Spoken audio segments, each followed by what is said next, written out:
নতুন প্রজন্মের অভিনেত্রী শাহ হুমায়রা সুবা চলচ্চিত্রের কাজ করে এবং ব্যক্তি জীবন নিয়ে চর্চিত হয়ে বিনোদন প্রেমীদের কাছে বেশ পরিচিত হয়ে উঠেছেন তিনি। বেশ কিছুদিন ধরে তিনি কাজে অনিয়মিত রয়েছেন। শরীরের ওজন না কমিয়ে নতুন কাজে ফিরবেন না জানিয়েছেন হুমায়রা সুবা।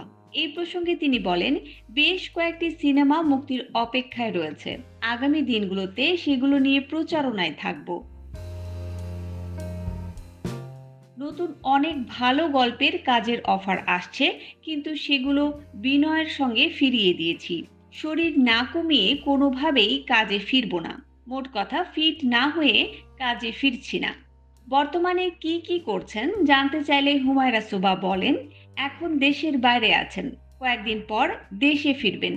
বর্তমানে দেশে অভিনয়, গান এবং নাচের তালিম নিচ্ছি ওস্তাদের কাছ থেকে। এছাড়াও চাকরি, পরিবার এবং পড়াশোনা বেশি মনোযোগ দিয়েছি। এর বাইরে কোনো কিছু চিন্তা করছি না আপাতত। বসন্ত বিকেল সিনেমার মাধ্যমে চলচ্চিত্রে যাত্রা শুরু করেছেন সুবা। সিনেমাটি নির্মিত হয়েছে ত্রিভুজ প্রেমের গল্প নিয়ে। এতে চিত্রনায়ক শিপন মিত্রের বিপরীতে অভিনয় করেছিলেন তিনি।